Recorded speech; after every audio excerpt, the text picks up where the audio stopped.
Well, Jason, I want to welcome you to the show today. Thank you. Thanks for having me, Bill. Well, you've been quite active on social media recently, and what's prompted you to be active on LinkedIn?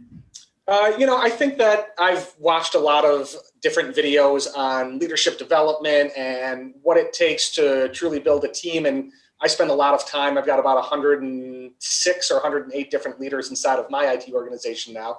And I spend a lot of time giving different advice on how to actually lead and what that means. And I'm a big believer in, if you really want people to follow you, the best thing to do is kind of give it all away for free and have people see the passion and see what you're really about. That attracts people, I think, to me and to us and what we're actually building here. And I'm a big fan on culture over skill. I think finding the right people, I can teach anybody anything, but finding the right people with the right skill that believe in me and the vision the same way, the best way to do that is just get it out there and then see, what actually sticks with that.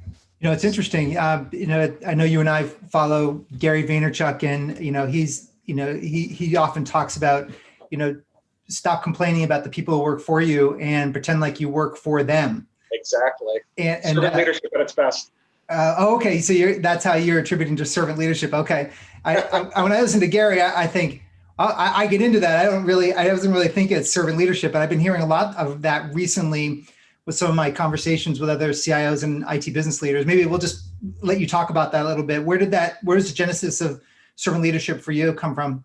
I feel that in order to really get a lot of people to truly believe in the mission and the goal and have pride, and that's a really hard thing to do too, to get pride in the work that they do. The very first thing that you have to do as a leader is to create an incredibly safe space for them to be able to feel comfortable in failing and voicing their opinion and challenging the why, to make sure that you're getting all these different opinions and then discerning which ones are best and how do you move forward. The best way to do that is to start with transparency, start with honesty, and be a true servant leader and show the team members that are working for you that you're actually working for them and that, you want them to follow you. And the best way to do that, I feel like, is to truly be a servant.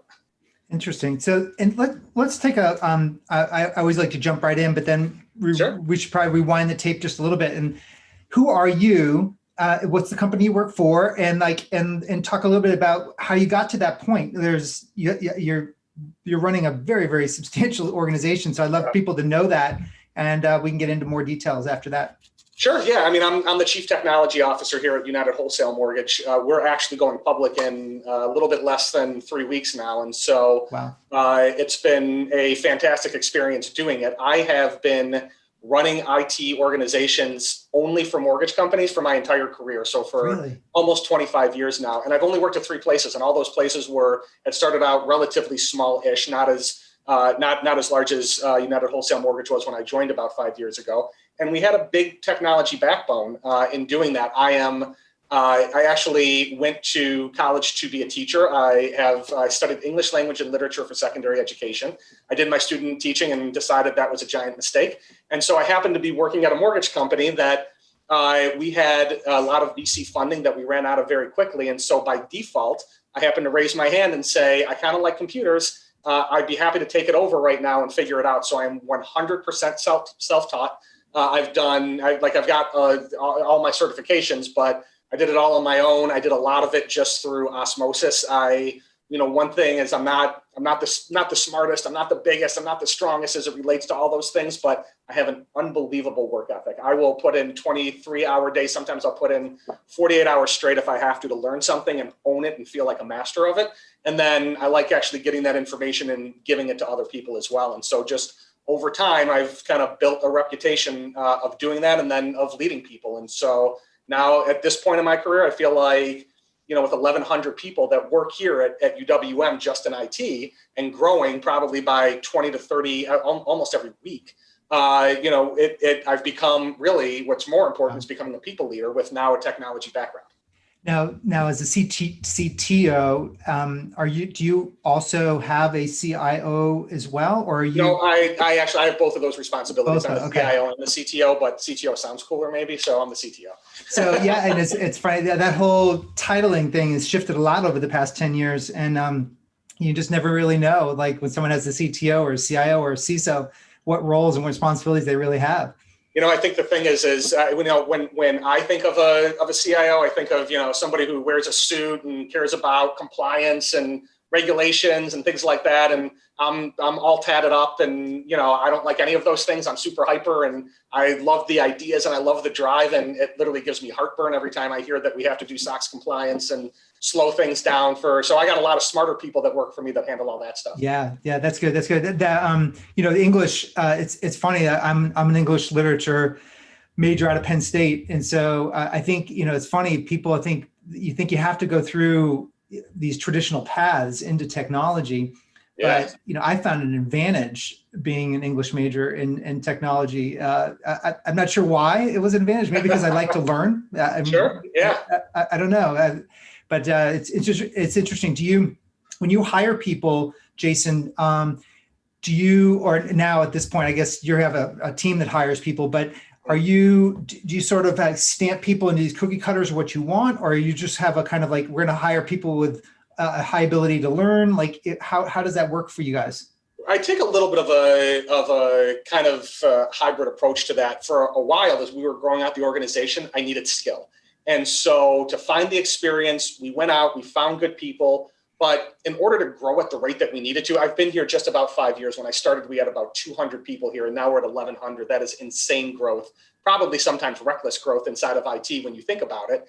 And so what we decided to do was actually shift and find the right culture fit. We took a lot of people from within the United Wholesale Mortgage business units that understood the technology that we're already using because they used it every day. Okay. And then we taught them how to code. We taught them how to be business analysts and quality assurance analysts. And, after a while, we really found a good synergy between the mentorship of the highly technical people, as well as the mentorship of the people who understood the business. And those coming together really created an actual family feel of two different types of people actually helping each other. And we got very different also kind of social dynamics working in that. IT people tend to be more socially awkward and isolated in a lot of ways. And a lot of the people that came in from the business were nothing like that. They were very outgoing. They loved the culture that we had here. And so we brought those two together and they really meshed very well. Now, when you have your team meeting with the other business, do you squeeze your IT folks into a lot of the meetings with HR and finance and operations and sales and marketing? Like how have you kind of bled so that you guys can actually help guide the ship? So I am really big on transparency. I think there is nothing better, especially in an organization like ours where we serve obviously our internal clients and the people in the business, but we are the largest wholesale mortgage lender in the country by a long shot. And so we also service, 30, 40, 50,000 different broker shops across the country. And so I'm transparent with all of them about everything. I think it makes a ton of sense because what ends up happening is when you work together for something, you get a different type of attachment to it. And so if I take my IT people and I get them in meetings with our business people or our brokers and our end clients, when they work together, they really start to solution things together instead of being order takers one way or the other. But then they really care about that incremental delivery of the product. They have a big stake in making it better all the time. That's fantastic. Now, as far as philosophy, one of the things that I find interesting is this picture right behind you with Rocky. And, I think we're talking about leadership, and are there a couple like default metaphors or themes that you really like to lean into within your organization? One of the things, and I lean on Rocky isms all the time. It's one of my favorite movies, except for Rocky 5, that was awful. But all the other Rocky movies were really good. And, especially the first one, I feel like IT people, I think in general, I think we all identify as being underdogs in a lot of different ways. I mean, everybody does in certain aspects, but as it relates to a large enterprise scale organization like we have here, it's really easy to identify with the fact like, hey, people don't necessarily believe that we can do this, that we can be more than what we are, that we can get out of our comfort zone, that we can fight, that we can rally together, that we can actually believe in something and show people like what we're actually going to do. Like, I'll show you how great I am. And so it's really good to get, to at least have something that people can look back on and say, Oh yeah, it's that, and so, yeah, I use it all the time. I love it. You know what's really good about that too? I talk a lot about offense and defense innovation. And I think internally within an organization, you can be put on your heels quite a bit. And from a fighter perspective, whether someone's a boxer or an MMA fighter or Taekwondo, I got my black belt when I was 31. And, when you are in reverse, you're more vulnerable. But Right. when you're going forward, so in an IT, there's a lot of stuff coming at us. But that mentality, that mindset that you're giving your folks is really interesting to me, because it's saying, listen, we're in the receiving end of a lot of things, but we can win, and we can, and it gives them that little extra mental edge. And, so that helps, but it also helps to have the plan behind it. And so, what I had to, and it was very difficult. It was 2 years of a lot of pain of getting people to understand that when I had started here, I told everybody, we're basically going to go back on our heels. Like, we're going to let everybody in. I'm going to pull the curtain back, and I'm going to let people who have no idea what IT, like, I don't even know what IT stands for or how to spell IT. And we're going to let them come into what we build, how we support it, how we secure it. And we're going to show them what we do. And they're going to tell us things that are so absolutely ridiculous that we could never do it. And we're going to smile, and we're going to nod, and we're going to try to work with them so that they believe that they're part of this too. And eventually that pendulum's going to shift. Smart. So instead of being back, we'll start to lean forward, and we'll be the solutionists once they understand that they can trust us, because we trust them. And so there was a lot of people that left at the beginning. They thought it was an awful approach, but once Steven Seagal. Yeah, exactly. Seagal. That's gosh, what is the martial art that you kind of let the person come at you. Exactly. And then, exactly. Oh man, that's great. That's a great thought. Yeah. So basically you listened, Right. you weren't afraid to really take it on the chin, listen, take a few lumps, because you were taking it probably from an organization, the inheritance factor from, you probably inherited a lot of stuff from when you joined, right? It wasn't just, it's not a 5-year-old company, correct? Oh no, we've been in business now for 34 years. So you probably spent 2 years cleaning up all the old baggage. Yeah, I mean, and I spent 2 years of just of the business, and the people telling me that I was doing everything wrong, and then people in IT telling me I was doing everything wrong because I was listening to everybody else. It was by far the most challenging thing I have ever done in my career and almost in my life, but by far one of the most rewarding, for sure. So who was your mentor? Because you just don't walk into a big challenge like this, and usually there's stair steps along the way where you took heat, as a younger IT professional, and then you worked your way up, and now all of a sudden you get this big challenge. Who was your mentor that taught you all this? The person who I really relied on the most is my direct leader. She's the chief operating officer here, Melinda Wilner, and she would when I came in, I told her that this was the plan. This is what I was going to do. She loved it, but I took so much heat and there was so much negativity as it got started. She just kept telling me, stick with it. I'll help you. I will get out with other people. We will get forward through this together. There were so many times I'd walk into her office and I just put my head down. I'm like, this isn't worth it anymore. Wow. And she would always pick me back up. And she's like, Jason, you can't go any higher than where you are. You are the CTO for the largest mortgage company in the country and growing. You will figure this out. We'll do it together. And eventually, I started to rent her belief in me until I could own it myself. And then we really, that gave me confidence and momentum as we continue to move forward. Wow. That's fantastic. Yeah.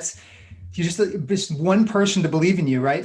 One, you just need one. And it's funny within your team. I'm sure that bleeds all the way down in your organization, because exactly. You don't need 1,000 people to believe in you. You just need one, Exactly. But you also, the other thing is, one of the things that you got to find in people, and that at least I found in Melinda, is the passion for what she does, because then you can, when times are hard, you can actually grab onto that and you can, feel it and hear it. And when you want to quit, you're like, all right, I got, just like Rocky, I got one more round, and so, eventually you really can start to build off of things like that. What I like too is because with exponential change and trying to create big effects, we're so often, and that's why I call this 10X strategy, leadership, and innovation with my groups, because that mindset is really interesting. With a group of people, we're always kind of leaning into what's the technology that makes the exponential change. But if you have 1,000 people all rowing in the right direction, that is unbelievable exponential capabilities. Exactly. And when they start to believe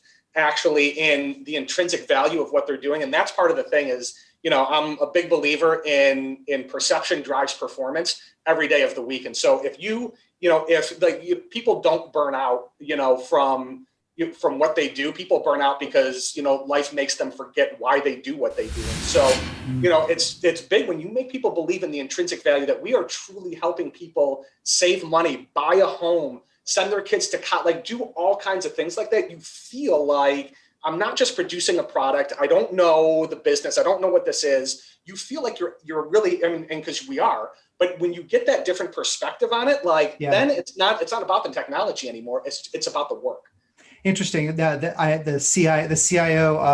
ex-CIO of Johnson & Johnson is on my board, and she was actually the CIO of 100 CIOs because Johnson & Johnson had 100 billion-dollar companies underneath them. And so she was the CIO of the CIOs. And she often said she would envision, let's say it was the example she used was the bandage company. So they have burn victims come in, and then the bandages are made for the burn victims. And she's like, I was, yes, negotiating licenses at scale for Microsoft, but my bigger picture was I was actually helping create the best bandages for burn victims. Exactly. For one, so it's really basically just extrapolating what you just said, is getting people to believe in something that has a higher purpose to it.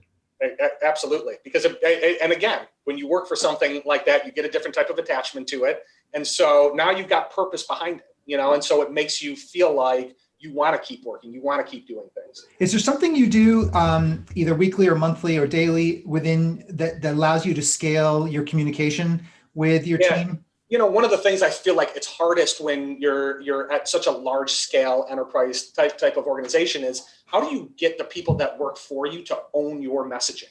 I can't get out to, 1,100 people every single day. And so I meet with my leaders once a week for sure. And then, we spend an hour and what's very unique, which I love is at the beginning of those for the first 15 minutes or so, either Melinda, who's the COO, or Matt, who's the CEO, will join into those meetings and literally answer any question in full honesty and transparency that anybody has. So it makes the leaders feel incredibly important that they're part of that process. And then we spend the next 45 minutes, we go over updates of things, of technical things, but we spend probably the last half hour every week talking about leadership best practices. We talked today about the fact that, and I do them every Wednesday, the fact that, when I leave for the day, every single day, not only do I make my bed, but I almost serial killer clean my apartment every single day when I walk out, because it's so important to be able to, my life is massively chaotic. I'm sure yours is too. And probably all these people listening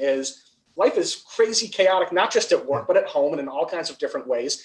When you have order in something that you can control, it helps you distinguish between order and chaos. And so, don't ever leave this office without having your desk completely cleaned up and ready for the next day. Because if you ever look at people and their desk is always a crazy mess, they're all they don't know how to distinguish between that. And you could have a full production outage, or you could have somebody crying because they skinned their knee. And if all those things are chaotic, if you don't have order and control over the things that you can have order and control over.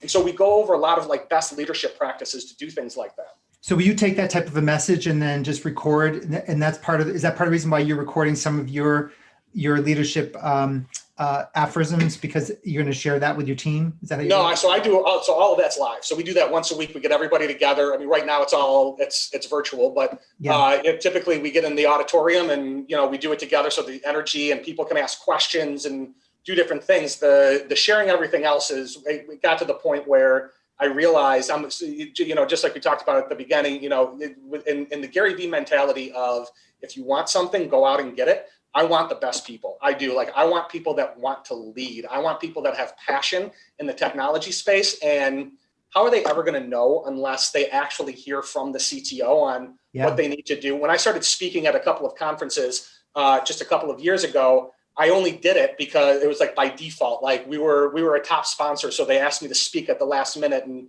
what ended up happening, after about a year, people would start here as leaders, and they'd come into my office to introduce themselves, and they were like, "Hey, I heard you at this, and I've been trying to get in here for a year so I could work with you." And so I realized you can really build a lot of momentum when people feel who you are and what you do. And so I'm going to go out there and get it on LinkedIn. Yeah, that's fantastic. Well, that's exactly the Gary Vee, but you actually have, you're not just modeling him, that's who you are. And Yes. yeah, I mean, you're being you. Well, this has been a lot of fun. I think, this is exactly what I think the industry needs to hear. It's certainly probably a microcosm of what your team already knows about you. Hope so. But certainly people that are looking to come on board with you, they know who you are. But is there anything that I missed I always like to ask at the end, is there something in your subconscious is like, man, I hope Bill asked me that question that you want to leave with? No, I would say the one thing is this, especially from the technical space, it doesn't matter if you're highly technical or if you really care about the people and the leader. It's, the probably the most fun you can ever have is taking a bunch of, whether it's 2 or 1,100 of great, crazy, smart, intelligent, passionate, but very socially awkward people, and getting them to understand you and getting them to believe in the purpose and the drive and the dream, and watching everybody move on their own with their own velocity because they believe in it. It's like, if you ask somebody what they're passionate about, it's like, at this point, I'm passionate about passion. I'm passionate about actually being able to have people see that and see it in themselves, so that they really can get the most out of themselves as it relates to work. So do you how do you rejuvenate? Are you sort of you just wired 24/7 in that way? I legitimately never stop. I'm always drinking coffee. I work out every day, usually twice a day. That's like my stress release for sure. But I mean, I love to go. Like I legitimately love what I do so much that if I could, I just go 24 hours and just keep going, and I would literally burn everybody else out around me. But you do lift. But you do lift. I do. Oh yeah, every day. Like 2 hours, 1 hour, 1 hour? I work for about an hour a day, and then I'll also run 3 to 5 miles every day.